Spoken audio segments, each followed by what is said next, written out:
Привет, друзья! Меня зовут Дмитрий Домбровский, и я гипнолог.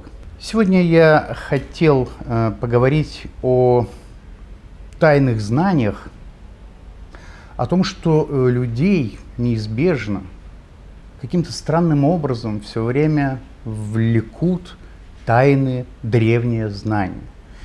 Причем тайные древние знания идет в какой-то одной связке. Людей влечет это. Но сами люди зачастую не понимают, что под этим понятием скрывается, что такое тайные знания. И в этой связи я вспоминаю, когда я начинал работать в своем первом телевизионном проекте «Гипноз на ТНТ». Это был 2007 год. На тот момент практически о гипнозе никто не говорил. Эстрадный гипноз уже к этому времени задохнулся, я помню. Когда мы начинали снимать проект, эстрадных гипнотизеров не было. Ну, кто говорил о гипнозе? О гипнозе говорили только профессиональные преподаватели в университетах, в различных медицинских вузах на кафедрах психотерапии, такие ученые, маститые, известные люди. И это такая очень узкая область была. И обыватель в основном, в большей своей массе о гипнозе не имел никаких представлений и, более того, не верил просто, что есть такое явление.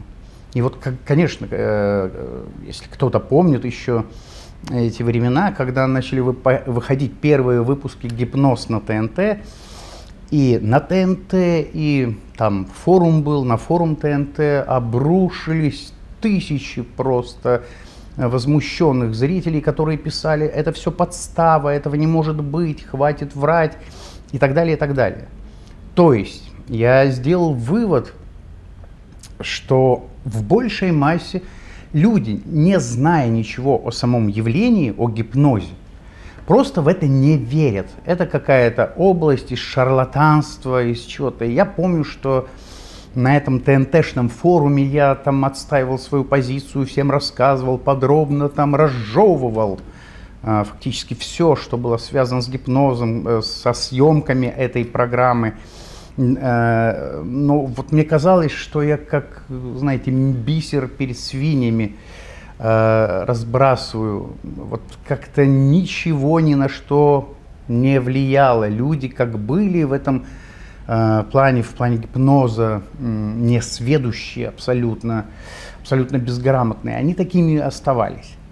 И вот проходит там, не помню, несколько лет, буквально там 4-5 лет, появляются первые молодые гипнотизеры, которые мне писали еще там письма в свое время. Я уже на тот момент даже находился на Бали, я помню. И вот молодые гипнотизеры эти начинают эту тему раскручивать, проводить семинары. Там у них большое количество людей на этих семинарах.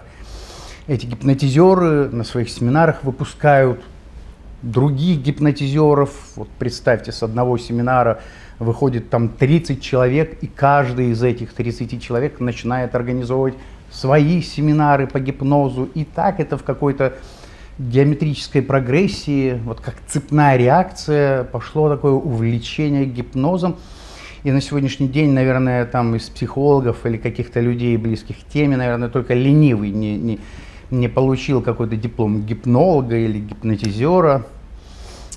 И люди проводят и продолжают, значит, проводить вот эти курсы. Ну вот эта пена спала, первые вот эти несколько волн интереса к гипнозу спала, потому что, я так понимаю, что, наверное, тысячи, если не десятки тысяч людей побывали на этих семинарах по гипнозу, и они вдруг поняли, вот эти люди, которые критиковали меня тогда, которые забрасывали меня всякими оскорблениями, они поняли, что гипноз-то на самом деле существует, что все, что показывается там в этом сценическом гипнозе, в телепрограммах, все это реально, все это может быть, это стало нормальным.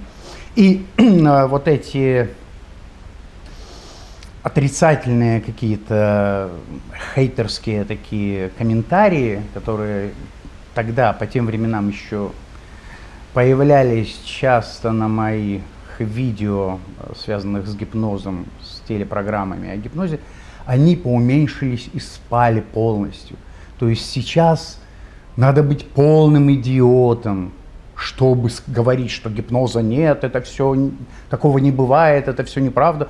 Ну, потому что люди просветились в определенном смысле. Люди сами стали гипнотизерами, и теперь сами считают, что они гипнологи, и все стало на свои места.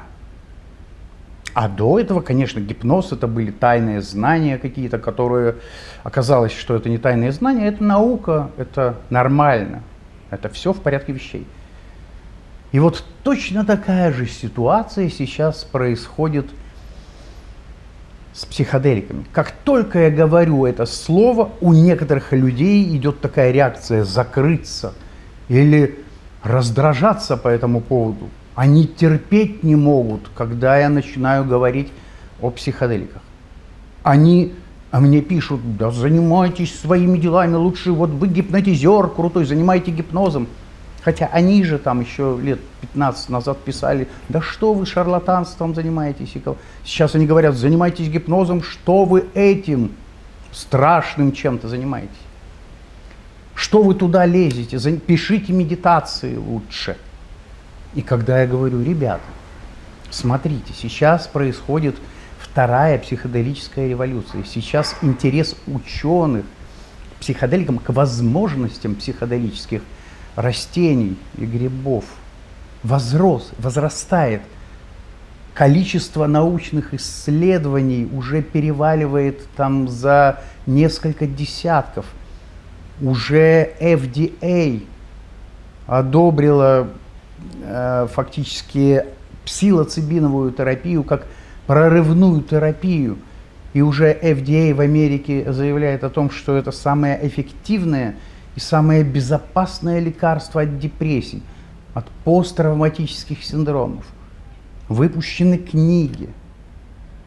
Но эти люди раздражаются, как только я начинаю об этом говорить.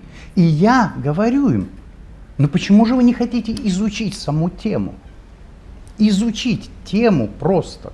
Хотя бы знать, что, например, церемонии аяуаска 1000 лет, и что индейцы 1000 лет проводят, лечат людей с помощью аяуаски, используют это в религиозно-мистических традициях, ритуалах различных, что магические грибы традициям использования, в культурного и медицинского использования 1000 лет, что в Мексике, в современной Мексике, там, где жили толтеки, олмеки, ацтеки, майя, там люди поклонялись грибу, Теонанакатль — это божество. Грибам поклонялись, грибам строили храмы, потому что они воспринимались как удивительное явление, которое может воздействовать на человека самым кардинальным образом, изменяя его психику и изменяя его здоровье.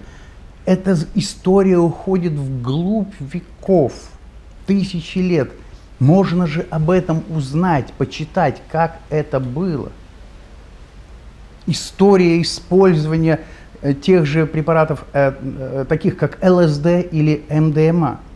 Ведь было время с 1953 года до 70-го, около 20 лет, когда ЛСД был лекарством, который мог выписать врач. И вы могли купить ЛСД в аптеке, потому что у вас был рецепт, и вам выписывали это от депрессии, от посттравматического синдрома. Это лекарство, медицина. И наркотиком это стало, потому что президент Никсон ввел эти вещества, психоделики, в ранг наркотиков по политическим причинам.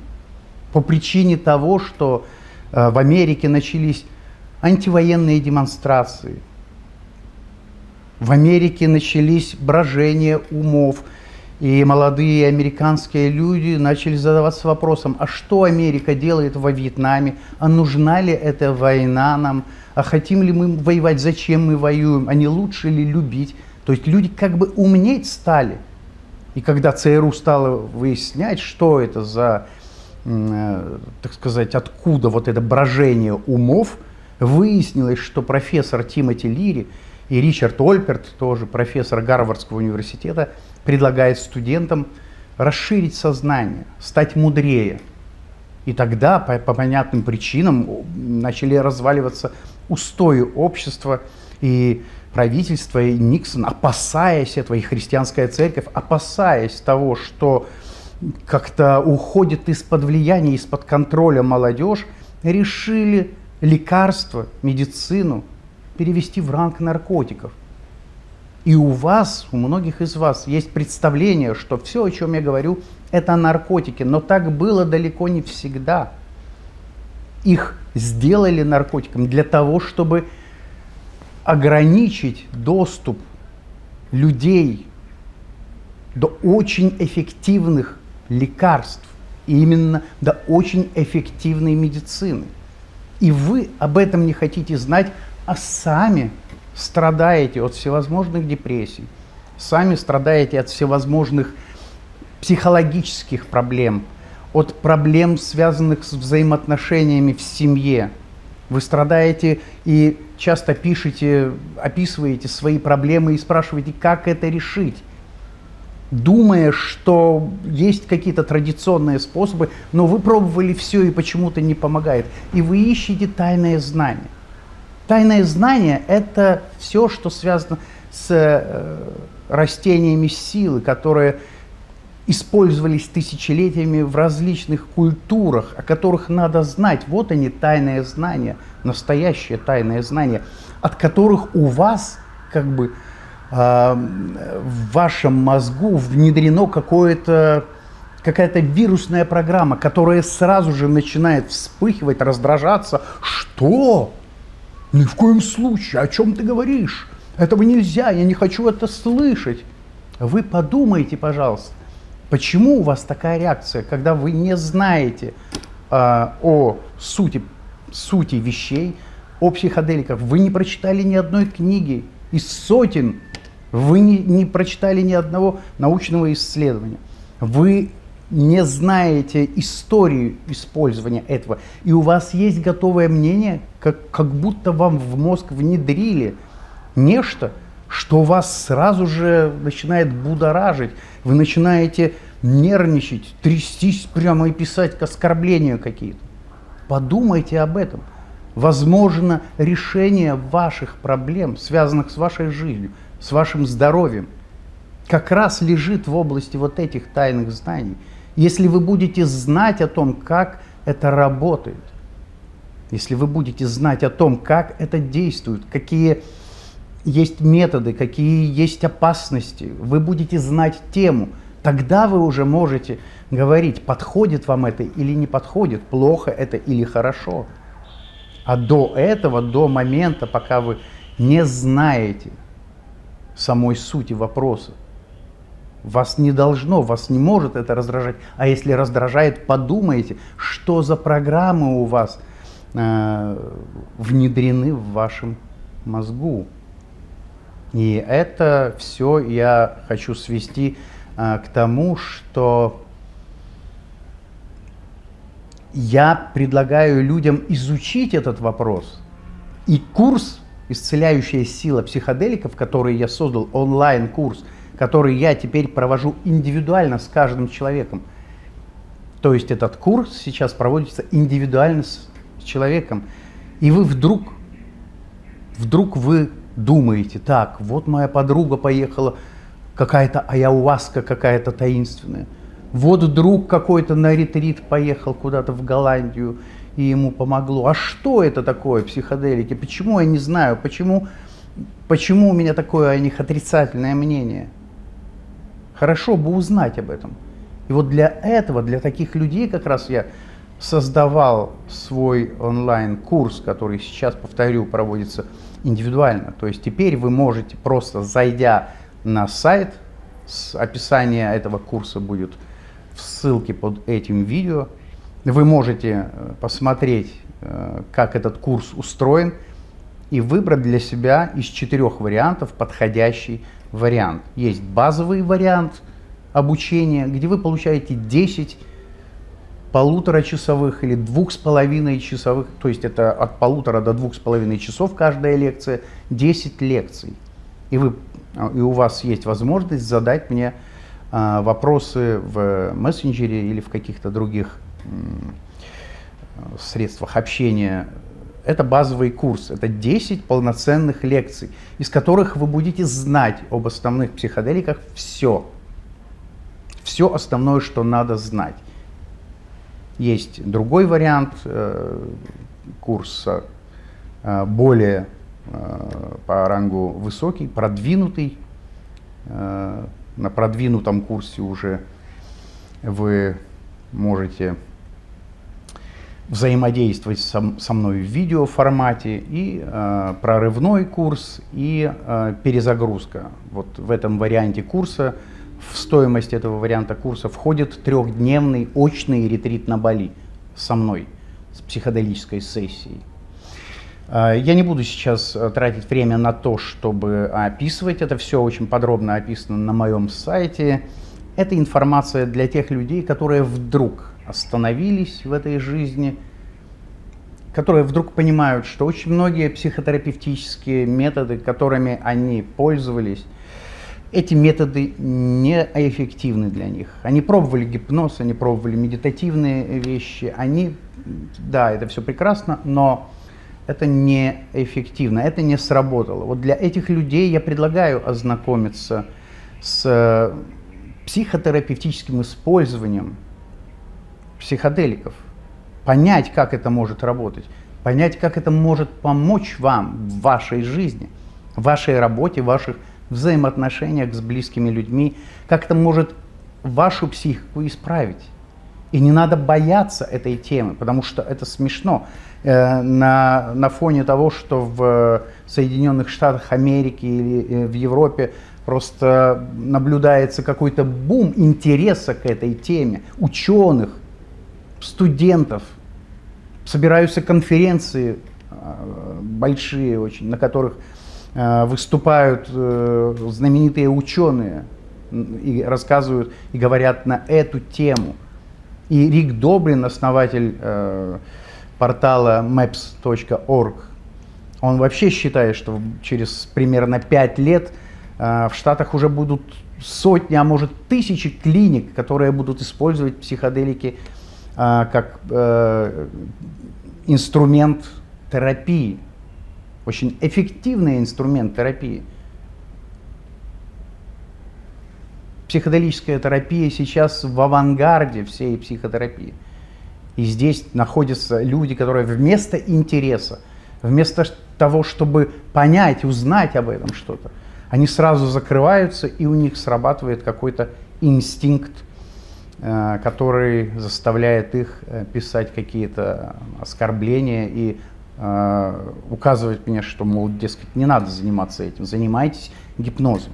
Ну, с гипнозом было точно так же лет 15-20 назад, когда точно так же люди ни во что это не верили, а потом, когда вдруг они об этом узнали, вдруг это стало нормальным, вдруг они стали этим пользоваться. Все то же самое будет с психоделиками. Только вы можете опоздать, и только вы можете, так сказать, упустить свои шансы поправить свое физическое и психическое здоровье тогда, когда это будет своевременным, а не ждать, когда вот уже придет последний какой-то момент, и вы вдруг скажете, а вот еще есть один метод, надо попробовать, а будет поздно. Поэтому вот таким образом я хочу еще раз напомнить о том, что курс «Исцеляющая сила психоделиков» сейчас проводится в онлайн-формате, индивидуально. То есть я работаю с каждым, отдельно с каждым человеком, мы взаимодействуем, мы общаемся. В некоторых вариантах есть такая опция, как проведение психоделической сессии. Это особенно актуально для людей, которые в данный момент живут в Америке и в Европе, там, где к этому нормальное отношение, там, где вы можете фактически приобрести психоделики и таким образом попробовать провести свою первую самостоятельную психоделическую сессию самостоятельно у себя, там, где вы живете, под неким моим руководством и сопровождением. Поэтому призываю вас не закрываться в ракушку, а быть любознательным, интересоваться больше, познавать, узнавать и тем самым за счет своих знаний помогать воздействовать на себя так, чтобы жизнь ваша стала более качественной, более спокойной и легкой. Ну что ж, на этом все. Приятно вас было видеть и всего вам доброго, дорогие друзья. До встречи. С вами был Дмитрий Домбровский. Пока.